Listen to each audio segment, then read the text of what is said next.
we're bringing an old segment back here. It's been a while. It has been a long time since we've done an official one. Yeah. But this used to be a staple. Like everyone, even if some people had the same thing every time, some people had different ones, and that's it was a cool. dig. Okay. That's a dig. Maybe I had some Labatt Blue Lights every week, but okay. But we're changing it up 8,000 years later, and we're trying something new, and we're all trying the same thing, and I'm excited. What about you? I don't want to show the listeners or the viewers yet, but they have to hear it. See if they can figure out what beer it is by sound. Did you know what it was? Sounds the same. Oh, shit, that smells good. Mm-hmm. Oh, it does smell good. Oh, it smells real good. What are we drinking, folks? You provided them. You have to say. I'll just show. Yes, I will say. Hold on a second. I had something pulled up here and it disappeared. Oh, there we go. Yep. So what we have it's called Green. Green. Yes, it's green. Oh no, it's green. Ray, what'd you do? Nothing. He dumped it on his keyboard, I think. No, the armrest for the keyboard. Oh, okay. I was trying to do. I almost did the same thing. I was trying to show the pour, show the color. It's like we've never drank beer before. Oh, because it is pouring beautifully. It is actually. I just have a pint glass though. Same. I've got the Church Brew Works, which I bought on our little Cryptic Yeast mini tour. I ended up stopping off there because that was back in the day when I really liked trying new beers. Okay. So, and just to let everybody know, I'm gonna wipe this up with the shirt because I haven't washed it yet. I still need to. It's the only cloth I have right here. So the rag. I see. Mine just dripped on my leg a little bit. I'm okay. But mine is all over the armrest for my keyboard. My pour is not great. I'll give you that. But I'm in the Legend of Zelda, the Link pint glass. That's what I'm in right now. It looks good. Look at that color. It smells awesome. So where is this brewery from? What brewery is it? Okay. So a little bit. This is a Tree House Brewing. It's their acclaimed Northeastern IPA called Green. Okay. So Treehouse Brewing. They're in Massachusetts. Never been.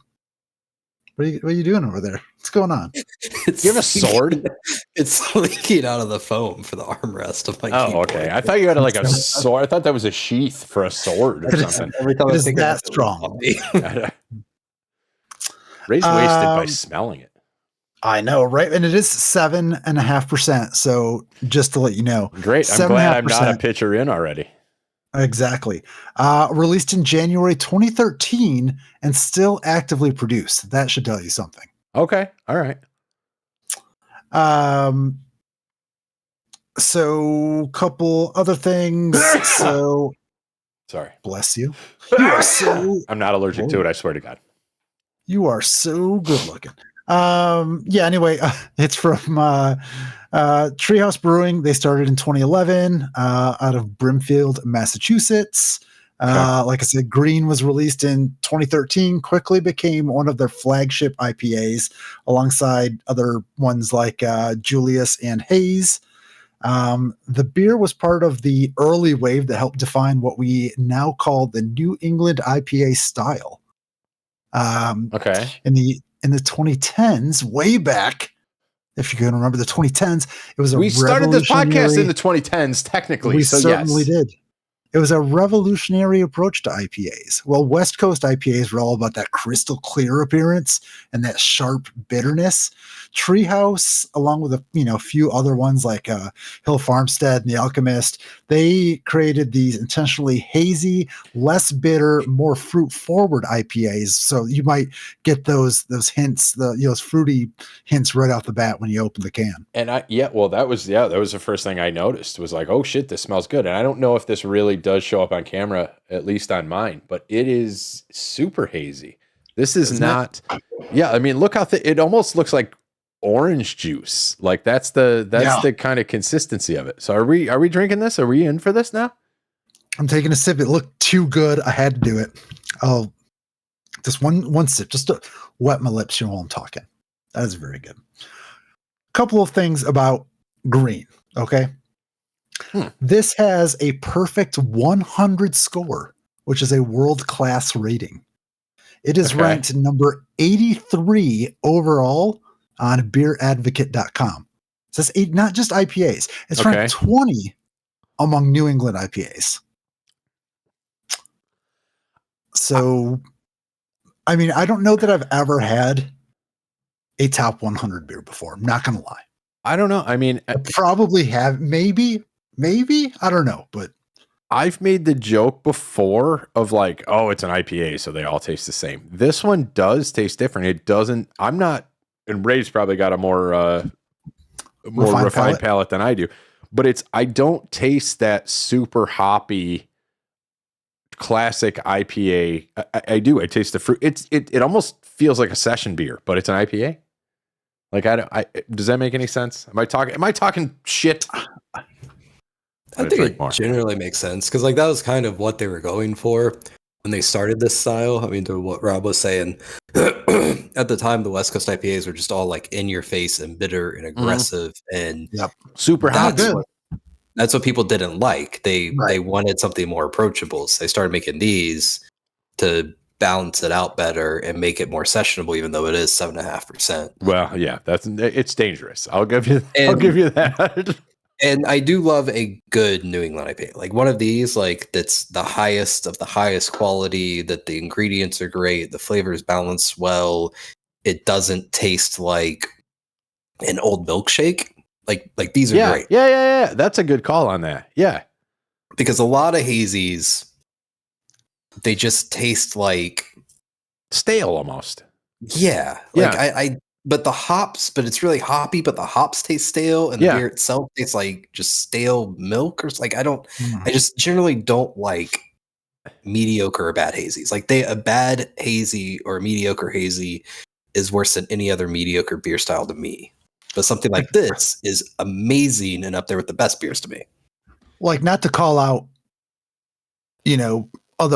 other beers, but if you look at like the more, what we could get probably at like your Wegmans or your HEBs or things like that, your Sam Adams hazy IPAs, like those, this is worlds above what that. Yeah. Well, exactly. And I do understand, the mass produced hazies. I get it. Where I think these are a little bit more artisan. Is that the right word? Artisanal. Artisanal. But yeah, and again, once again, not a sponsor, but I am enjoying this. It's I don't know what I would classify it as because again, I don't have the refined palate. But if I would just drink if somebody would just hand me this and do Pepsi Challenge, and they're like, "What kind of beer is this?" I would not guess it as a hazy IPA because it doesn't have all those stereotypical flavors too. Again, the hops that taste like an old milkshake. That's the best way to put it. That's the best way I've heard it. It's very fruity. It's very sessionable, which is going to make it dangerous. It's light. You only have one. It's a light IPA. I don't know what that means exactly, but I'm enjoying this. Thank you. This is good. The New England IPAs traditionally, they have, let's go off the list. Let's see if this has everything. So 1, a hazy, opaque appearance. Yes, indeed. We've already established that. Looks like orange juice. Correct. Intense tropical and citrus hop flavors without harsh bitterness. Yes. Without the and the harsh, if the harsh bitterness of the hops is the staleness that we've been talking about, there's none of that. It's very citrusy. A soft, creamy mouthfeel. I'll give it that as if you can see the foam on this, the head on this. What? I don't know. I fucked up my pour, but it also doesn't it look like I put whipped cream in it? It really does. So I would say it has that foamy mouthfeel, that rich, creamy, but it's in the good way. It's balanced. It's bringing it's balancing out the hops with that creamy mouthfeel to make it more approachable and easy to drink. Yeah. Yeah. And dangerous. Again, I'm going to put that out there. For sure. And then lastly, minimal malt character, letting the hops shine. Very minimal malt character. Absolutely. I don't know what that exactly is, but I don't know agree. that I would know if it had a maximum malt character, but so to put it into perspective, if you think of like a clear IPA and the way they have that sweetness to them, and they're usually like a darker brown color, and they've got that really high sweetness, that really high kind of like that's the malt. That's the malt taste. That's the type of wheat they use. It like brings that darkness to it, and it gives it like that caramel sweetness almost that sticks to your mouth. And because they brew these typically, I don't know how they make this one specifically, but a lot of the time they make it with more oats and kind of balance out that malt bill with the oats in it, and that brings that creaminess to it, and that brings that maltiness down, so you get more of that foamy mouthfeel that helps it not stick the same way. Again, I'm just going to keep going with the foam on the top. It makes me feel like it's Ready Whip. And I could be totally full of shit on this stuff I'm saying. It's just kind of what I've picked up on the years of beer drinking I've done. I think it makes sense. It sounds right to me. It's all correct, and we will be saying it as such. Yeah. You can't deny it. We said it here. So therefore, we have vetted all this information, and it is truth. You're welcome, Internet. The truth. Heft Approved. Heft Approved. Hell yeah. We need that. We need to take that image and make like a stamp. Let's get all of it. Do we get all of us? Heft Approved? Get it up there. Yeah. Get it up there. Heft Approved. Oh, I have to do this because I know I have to make a change here. All right, there we go. That'll be the screenshot for something. I don't know what it is, but that is correct. All right. Pretty good. Pretty good too. I don't know if you're going to read that one or not, but no, read it up because I left my contacts in for this one, and I can't read it. All right, yeah, it's pretty good on here because it says I'm old. That's fine. I got my glasses on. I can't read shit because I'm 2 years out of prescription. So whatever. Fair enough. All right, Let the young kid read it. There we go. We are excited that you're holding Tree House Brewing Company's Galaxy Hop-filled American IPA Green. Green is massively juicy beer filled with distinctive notes of pineapple, orange, sorbet, and tangerine. Okay. And now that says that, I see all of that. Yeah. I can feel that. It makes no apologies as it coats the palate with intense hop goodness. It is the result of our uncompromising dedication to fresh, progressive, delightful beer. We hope you enjoy it with laughter, good cheer, and in the company of those you love. Here we are. I did. Look at that. I did. Amazing. We did everything they wanted us to do. So please sponsor us. As I say, not a sponsor, but I'm really enjoying this. This is, like I said, I'm usually it's an IPA. Okay. This is a really, really good. This is a good beer. It's very good. I'm enjoying it. I don't think I've been to Massachusetts. I'm not going to wherever Brimfield. Anytime, although Brimfield sounds I'm not even familiar. sure where that is. Maybe you have been there. I haven't been there, but Brimfield sounds like a place that they go in Flea Market Flip. And yes, I watched that show, and it's a good show. Anyway, I don't think it's not something we'd be able to get unless I, hadn't went to the beer site that I got them from. Yeah, I was going to ask, how did you come about these?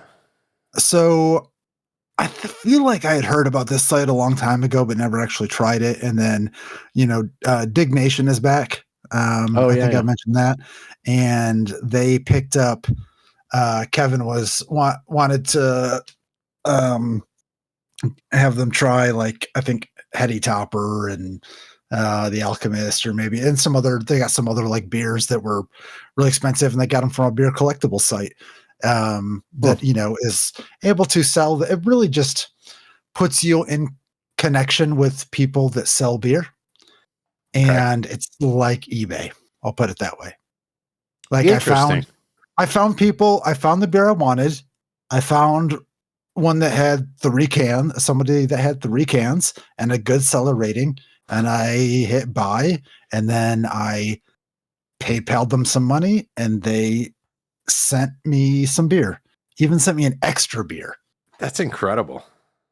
It wasn't as good, but it was, I hadn't had it before, so that was cool. But that's, so yeah, apparently, and you know, if you ship it under the more. guise of collectibles, then it's fine. So I'm collecting it into my mouth. Yeah, exactly. And I'm collecting into, you're collecting into my mouth as well. So oh yeah. Wait. That's anyway, what? A little trivia here, real quick. Without looking it up, take a guess. Price is Right rules. The population of Brimfield, Massachusetts in 2022, which is the last data available. How big of a town are we talking here? Brimfield, Massachusetts, the home of this beer, population 2022. 22,000. Ray? There's obviously, two ways to go here. I can go very small because we're going Price is Right. Or do I think it's much higher than 22? It's a small town, but what is small? Yeah, exactly. Right. That's what I'm struggling with because small town can mean so many different things. You know what? I'm going to go with 30,000 and just assume that when we say small town, we're talking maybe like 55,000 total. Cool. You guys both have the wrong idea of a small town. The population of Brimfield, Massachusetts in 2022 is 3,690. That is too small for a brewery to sustain business. But if they've got a good secondary market and a good product, do breweries want a good secondary market? I don't. Like, how do they feel? I don't know. This? You know, because I don't know how long it says. Enjoy fresh. I don't know when this was produced. Is there no born on it anywhere? I didn't look. It's still excellent. It's still one of the best IPAs I've ever had. It's different. It's different than, but you know, like do they want you to come into their, you know, I'm saying I'm probably not going to go to your establishment, but I'd still like to try your beer. So I'm glad this exists. 2013. It's older than the Lamaritas. No, not quite. 8/8/24. This is green. It says on the bottom. This is green. 8/8/24. So I'm guessing this was born like 2.5 months ago. I'm all right with that. It's pretty fresh, I would say. Yeah. To me. And I would make the argument that the breweries, while they're not huge fans of the secondary market for a brewery like this drives up their initial market. Because without that secondary market, they would not sell as many cans. Because like most of their beers are sold online through the site. So it's like, you think without that, they wouldn't have the initial sales they do because people aren't going to travel to the brewery all the time to buy the beers, you know, if they're just in the area. I don't think it's a sustainable business model without the secondary market, I guess is what I was really trying to say. I also don't think that this is keeping the town on the map as it was settled in 1706. And it's kind of in the middle of Springfield and Worcester. Worcester, like Worcester, whatever. Worcester. So it's kind of like a suburb of those two cities. So it's not like it's, you know, in the middle of nowhere. I have been to Worcester. Okay, so you've been Halloween. So you've basically been there. You've basically been to Brimfield. I guess it's 30 minutes from Springfield. That's like driving to the grocery store in Houston. That's a long commute to work here. That's why. So again, everything being relative. Yeah, I'm liking this. This is good. It does have a creamy mouth feel now that I'm thinking about it, and it's also 7.5%. 7.5%. I'm kind of feeling that after a pitcher of LBLs. It's real good. It's real good. So I think this is our most successful What You Drinking yet. This was excellent. I think we don't do this weekly, but you know, maybe it's a every other month kind of thing because it could get pricey. Special occasion. But you know, yeah. Because there's some beers out there. Why not? We're expert beer drinkers. We should drink them and then tell you if you should buy them. Expert beer drinkers. I like that as opposed to alcoholic. I do appreciate that. I like that. I like that term better. Thank you. So, I mean, if it's based on hours, on Untapped, I have 3,763 distinct beers. But that does not include duplicate. So I know I have drank over 10,000 hours worth of beers in my life. Right, so I'm certainly an expert beer drinker. I don't think I've been on Untapped in probably 5 years. So then again, I probably only had 4 different beers since then. So I am checking it in because I'm belching. What do you mean? Oh, nice.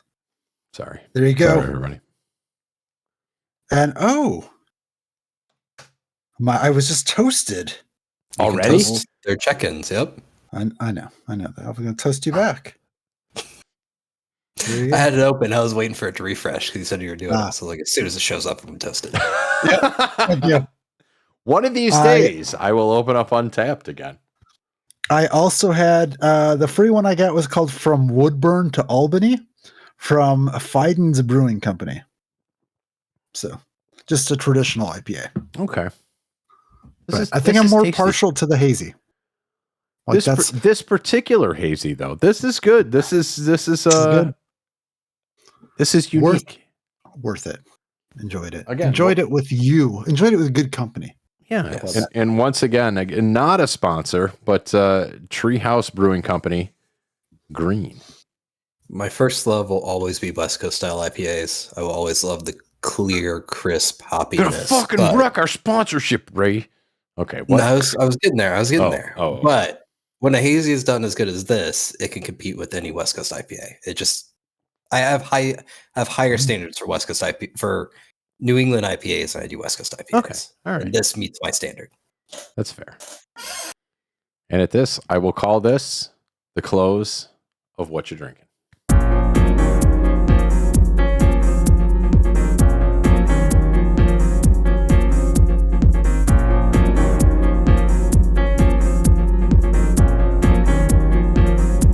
New episodes every Monday.